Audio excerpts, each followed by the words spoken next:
And we're back. So, continuing the 53, oh wow, continuing the 53 Chevy drift saga.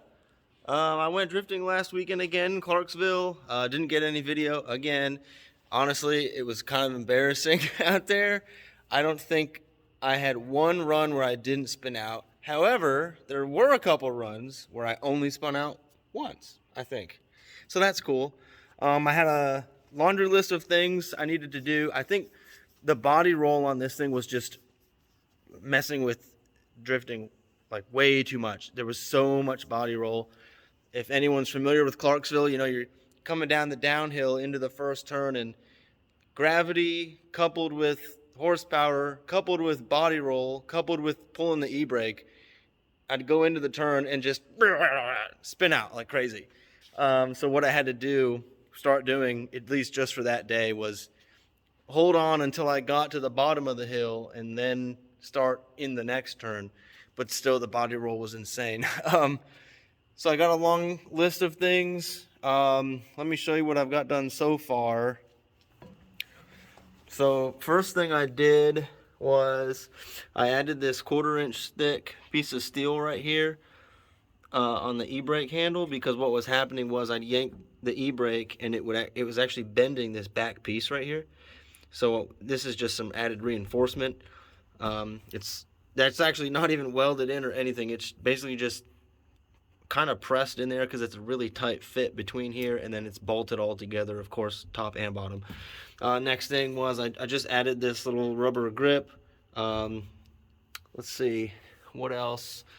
Oh yeah, I realized my gas tank was actually full this time, and I realized I was getting a whole bunch of fuel sloshing out of the vent tube, because I had the vent tube just coming up to here and ending, and I was getting a lot of fuel coming out of there.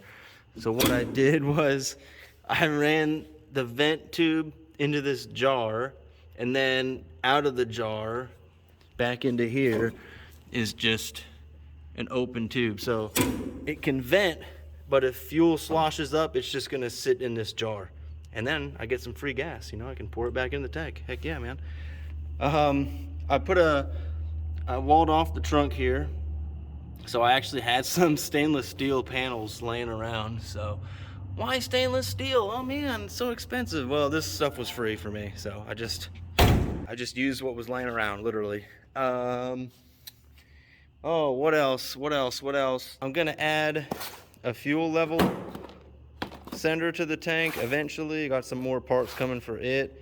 Luckily, my multi-tachometer actually has a fuel level gauge, so I didn't need to buy a gauge. I got a bunch of D-rings.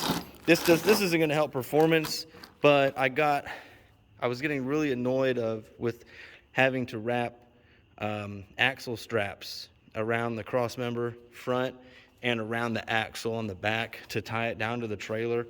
So what I'm going to do is I'm going to weld these D-rings, 4 of them in various corners on the car, so I can just hook it on there and be done. That's it. I don't think I need to do anything to the engine, to the transmission, to the driveline. I mean, it makes plenty of power, I'm pretty sure. Yeah, I mean, the e-brake locks up super good. Oh, I don't know if I showed this, but I added a strut rod here for the hood, so the hood is open like as far as it can go now, so makes it real easy for working under there, and don't have to worry about the hood coming crashing down on you. And then the next thing I'm gonna do tonight is work on angle. I'm gonna cut the knuckles. They're already, you know, not super long or anything, but I think what I'm gonna do is just cut like 1/2 inch off, shorten them by 1/2 inch or so. And I've also finally got a set of coilovers coming in the mail, so hopefully that'll help stiffen up the front. The other things on the list are sway bars. I actually have an S13 out in the back sitting doing nothing, so I think what I'm gonna try to do is take the front sway bar off of that, because I believe it's an inch diameter solid steel. It's pretty good. And I think what I'm gonna do is mount it here and then run some bars through the body to the axle, and try to run the rear sway bar like that using an S13 front sway bar. And then for the front, I've got to look at my options, at my clearance, things like that. But there is one company I found makes a sway bar that actually that sits behind the cross member, and then I think it goes under the lower control arms, and then has a little linkage going up. Kind of, hard to see like this, how it is right now, but I think that'll work pretty good. I just got to check clearances with my oil pan, the oil sump. So that's what's going on. Just wanting to keep updates coming, and I'm gonna finish my pizza and breadstick, then we'll get to work.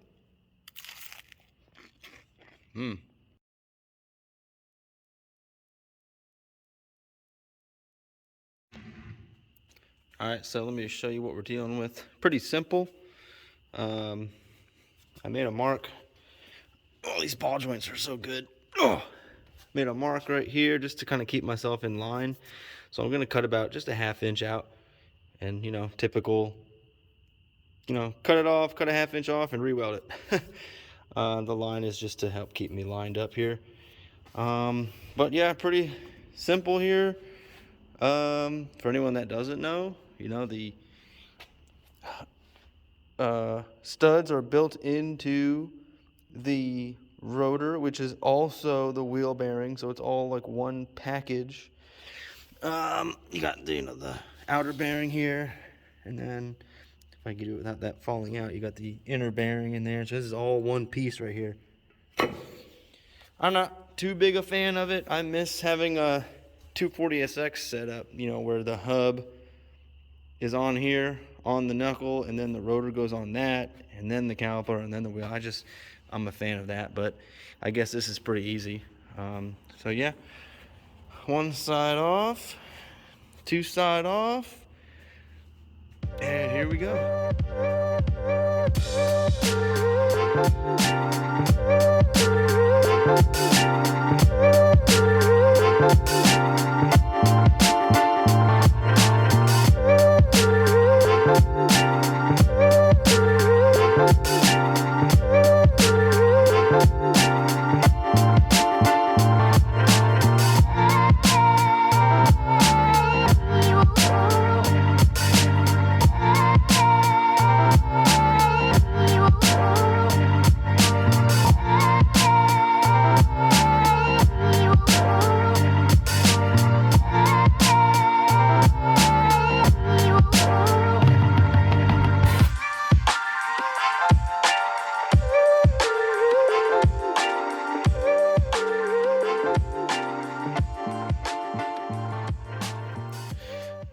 We are back to beginner days of drifting here. I don't know how well you can see that. There we go. But got it on there. Got the other side done. Same thing. Nothing special over here. Unfortunately, this is what I've got to do, because I do not know of any high angle kits or anything like that on the market for a Mustang 2 front end. If anyone knows of any, though, let me know. I would be very interested in one. I just don't think it's going to happen. But we'll see what happens here. Get everything put back together, get the wheels back on, give it an eyeball alignment, and wait for the next drift event.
All right, so I got it finished up. Let me show you what we got. All right, so definitely got more angle. I know it's, not pro drift car angle, but I definitely got some more angle. What I thought was gonna happen happened. Not too surprised, but the tire is rubbing on the arm there. Let's see. Yeah, so I guess that's my stopping point.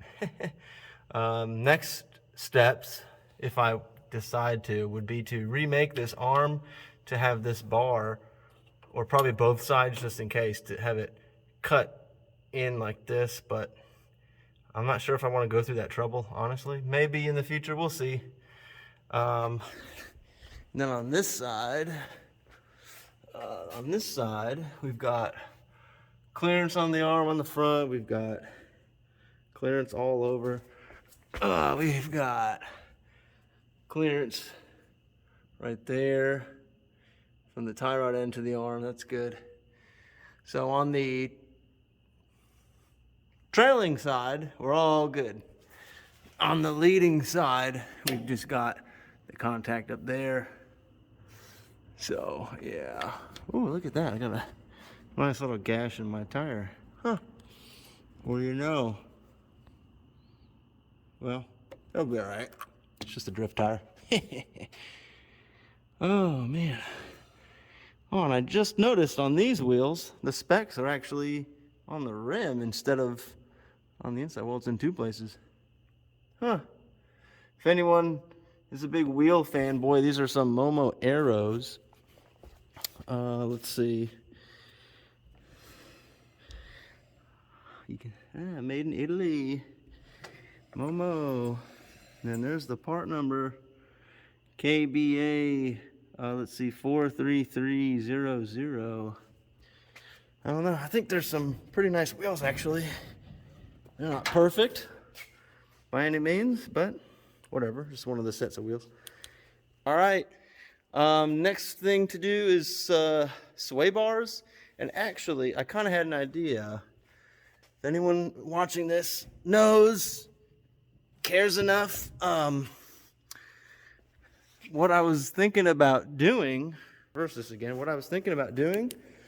so in off-roading applications, your suspension, you can only let it droop so far, right? So what they'll do is they'll put limit straps.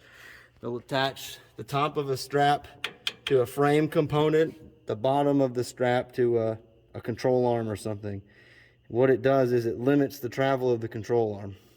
So I was kind of thinking of doing limit straps on here, so that way when the car hits a bounce and the arms are bouncing, it'll only allow it to go so far, and it'll maybe kind of act like sway control or body roll control, I guess. Let me know what you guys think of that idea.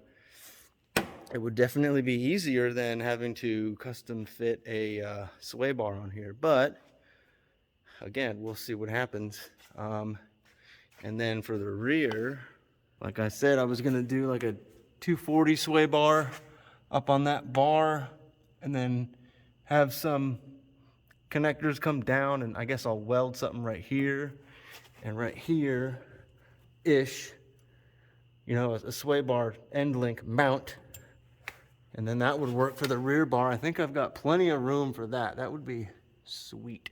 So I'll see if I can get some video of that next. And I think that'll do it for now. Have a good night. Hey, all right, so I got some work done on this rear sway bar. What I wound up doing was that S13 I have in the back, I took the front sway bar off of it. I narrowed it about 6 inches and welded it back together. It's welded in 3 places. I welded the bars together and then slipped this piece over, welded around, so it should be good. What I did was I measured, from center to center, and then, actually let me show you this first. I came up with some brackets here. This is the flat version, so these 2 lines here would be your bend lines. So I cut 2 of these out, and let me zoom out here a bit. All right, so there's one welded on, it's freshly painted. And then there's the other side. So, able to use OEM S13 front sway bar bushings if I ever need to replace them or when I need to. And how it's going to sit is the sway bar is actually going to obviously sit behind this bar facing forward. So I'm going to have tie rods going down to the axle down there. And what I'm going to do next is install the sway bar, take some measurements, figure out how long of sway bars I need. Probably order some tomorrow, or not sway bars, end links. Probably have to order some kind of custom end link. Maybe I can get away and find some vehicle that has a close enough length of end link, as long as it's got the right diameter ends for the sway bar. And then I'll have to just order some brackets to weld to the axle. So rear sway bar I think is turning out pretty good. Front sway bar, I actually found a kit on eBay for like less than 200 bucks. That is a bolt-on for a Mustang 2 front. And it's actually probably going to be a weld-on, but whatever. So yeah, that's what's been going on. Let's get this thing installed. Alright, so it's installed. Bushings are all greased up. Yeah, and it works pretty well. It hits there. Nope, it hits there. But as long as I don't overextend it, you know, sweet. And I walled this off, but I got clearance there. Plenty of clearance there. Heck yeah, I'm excited. I took a measurement. I kind of leveled the ends here. Took a measurement from center of there down to center of axle. And I'll start the hunt for some end links. And yeah, we will be less body swaying or whatever, hopefully. And then I got to worry about the front. Although I'm not sure about the front, because I know in drifting it was very common practice to purposely remove the front sway bar. So maybe I'll just do the rear for now, see how it goes, because I actually did just put the coilovers on the front of the car. I think that went pretty well. So maybe I'll leave the front sway bar off for now and save a couple $100 and some time in labor, and see how it goes. I think after that last Clarksville event, I've got pretty much everything on my list done after that rear sway bar. So that'll be pretty sweet. Yeah. I think that'll do it for this video. Yeah, again, thanks for checking it out if you do. And actually, the Daytona International Turkey Run is coming up March 25th weekend in Daytona, of course. And I plan on being there, but I don't know what car to take. Should I take the 53 race car, or should I take the Fairlane? I don't know. Fairlane? 53. Fairlane? 53. Or maybe the Patrol. I don't know. But I read online on the Turkey Run website that on Sunday, all the cars actually get to do a lap around the track. I'm sure it's not going to be some super fast lap or anything, but I would love to take the drift car on Daytona International Speedway. I mean, come on, a 53 Chevy drift car with an LS and a 4-speed and all this crazy crap going down the International Speedway, Daytona Speedway. That would be amazing. So let me know what you think. What car should I take to the Turkey Run? Because I'm definitely going. I just need to pick a vehicle. All right, see ya.